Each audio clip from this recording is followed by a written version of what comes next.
Hi, my name is Joa. I blog at specialheartstudio.com.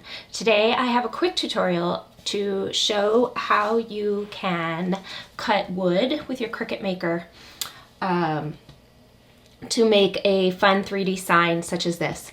So the wood round I purchased, but the rest of these letters and the flowers I cut out on my maker from using Cricut basswood. So the floral elements you can download free on my blog, and I'll have a link to my tutorial in the video description. Let's get started. After you've downloaded the simple flowers from my website, upload the SVG file format to Cricut Design Space. When you do that, you'll see that I included two versions in the same file upload, and my reasoning for that is when I cut the wood for the sign in this tutorial, I used an 18-inch wood round. Cricut basswood only comes in widths up to 12 inches, and technically you can only really cut 11 inches because you have to move the star rollers over to the side. So in order to cover the area that I wanted, I needed to have a bigger piece. So you may want to ungroup these, but the bottom one is for smaller, and you'll see the difference if I hide all the top pieces is the green leaves on this one are all one piece. So this is 10.3 inches wide. This top version is what I used for my sign, like I said, using an 18-inch wood round. I will show you what I did. Because it's covered up underneath when you glue the other pieces on top, let's ungroup this. I cut the bottom piece in half so that I could utilize Cricut basswood. So now you'll see it's only 7 inches wide, and this one's 6.5. So once you add the other layers of the flowers, you can't even tell, if I would have put them back together properly, you can't even tell that bottom piece is actually two pieces. So that's why you'll find two different formats of the flowers. To prepare this sign, I have got the flowers that I will use. I'm going to reduce the size of my screen so that it's only at 50% because I want to add a circle which will represent my wood round, and it is 18 inches in diameter. I'm a very visual person, so this just helps me to visualize what these designs will look like on that wood round. So there I've added the 18-inch circle and sent it to the back, and it's telling me that it'll be too big to cut. That's fine. I already know that, and I'm not going to cut it. But next I will add the text. Leah, I am using a font called Simplicity. Oops, I want that to be all capitals.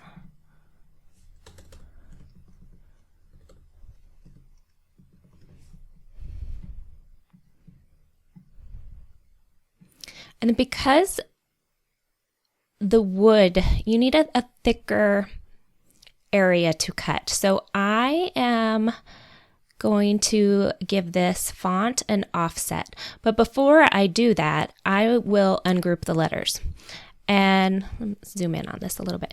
My reasoning behind that is I need the letters to be a little thicker, but if I ungroup If I leave the word as it is right now, then I won't be able to move the letters further apart. And you'll see the E and the A are already a little bit too close for my preference anyway.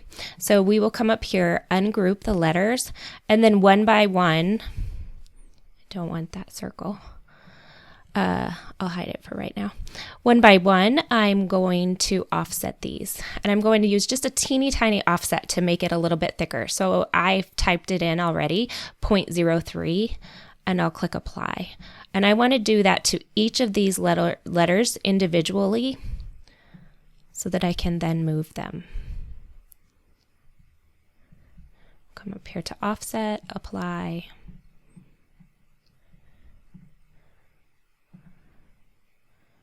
Okay.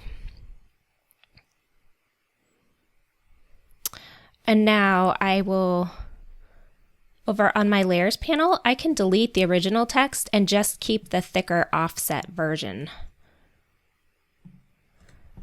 And there we go. And now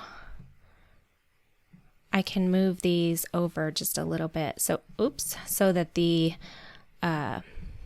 letters are not touching. Normally, I would attach the letters so they all cut with the same piece of material, but because this is so wide, it's, let's see, 12.38, I'm going to leave each of the letters individual. Then I can align them on the piece of wood once we get to the cut screen. And then for Caitlin, I'm going to do the same thing. IN.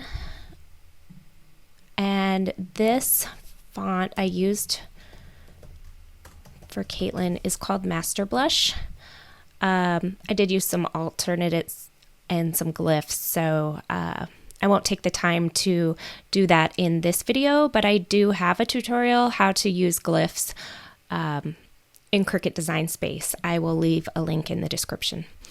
But the same thing, we will have the name typed out, and then I'm also going to add that 0.3 offset because as you can see, this is even thinner than Leah was. So we will use that offset.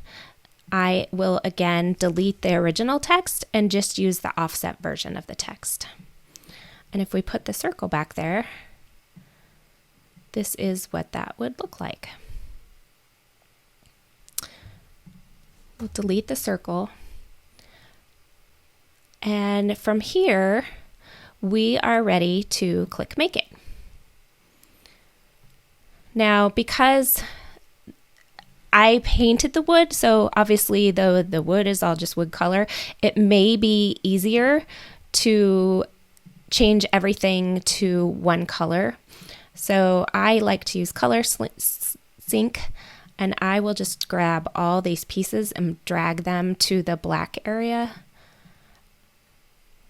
And that way it looks a little odd, but all of those pieces are lined up, still stacked up. It just doesn't, you can't see them because of the color. So now we are ready to start laying the pieces out. Unfortunately, Cricut doesn't have a 12x6 material size. So this is where you may need to move objects to different mats. I personally found it easier just to hide them on screen and cut the pieces as you're ready. So for example, I cut 3 letters of Leah's name at the same time because they were what would fit on that 11 by 6-inch piece of basswood. Remember, I'm showing here you need to move the letters a little bit. So I'll switch my camera to my mat, but on the mat you need to not only use a strong grip mat, but you'll also want to tape down the edges of the wood.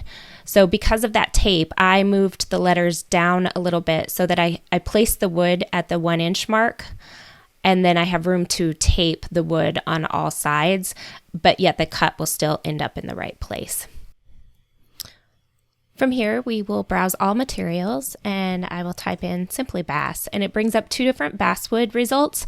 I used the 1/16 inch version. And now you need to load your knife blade. If you've never used the knife blade before, you may need to calibrate your blade. We are going to prepare the wood on the mat, and I used a brayer to stick it to my strong grip mat just because I didn't want oils from my hand on the wood as much as possible. So I just think it gave me a better stick to the mat. And then, of course, as I mentioned earlier, we will also need to use some masking tape. Cricut highly recommends this. Even though the stronger grip mat is pretty sticky, the wood is thick and it takes quite a few passes to cut through this wood.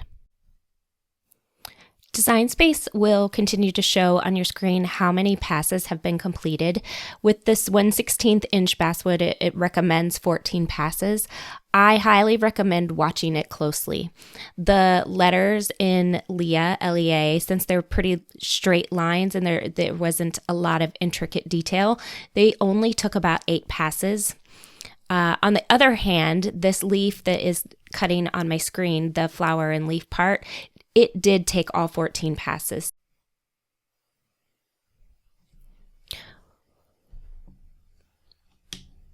Once the cutting stops, you're ready to remove it from the machine and from the mat. The first thing I do is check the back. So as I mentioned, this one took all 14 passes and of course did not cut through the mat. But you'll see here, there's a few spots that you need to kind of help it a little bit. So I have the Cricut, I believe it's called a True Control knife. And if you just run that along the edges, first on the front where it's easy to see and it just slides right into the pieces that are already cut, and just help it along to finish out the cuts. The wood is a little bit fragile. It's not quite as fragile as balsa wood. So if you bend it too far, it will snap. So as you see, I just kind of finish out these cuts to get this more intricate leaves cut all the way through. I did not have to do this with the bigger, bolder letters. Now that I have all my pieces cut, I am ready to glue them together and paint. I forgot to mention at the beginning of the video, I wanted the look of thick wood, almost like it had been cut on a laser. So I cut each of the pieces out twice and glued one set on top of the other. That just gives my project a little bit more dimension. So here you'll see I'm using the E6000 glue to glue the letters together, and I will also use that same glue to adhere the letters and the flowers to my wood round.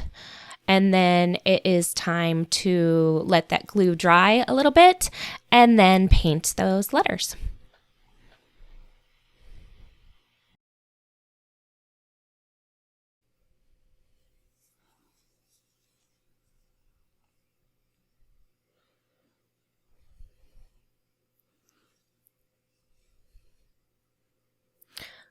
Once you've painted the letters and allowed them to dry, the last step is to attach them to your piece of wood. So in my case, this wood round that I bought from Michael's, I marked where I wanted the letters to be so that once I put the glue, I knew that they'd be in the right space.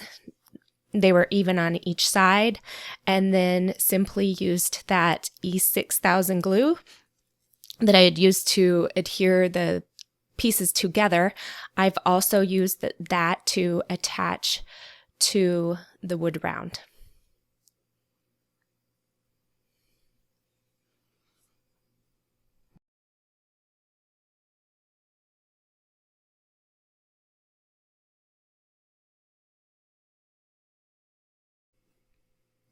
I hope you learned something and enjoy this quick tutorial. I would love to see any wood signs that you create over in my Facebook group. You can download the free floral part of the pattern on my website at specialheartstudio.com.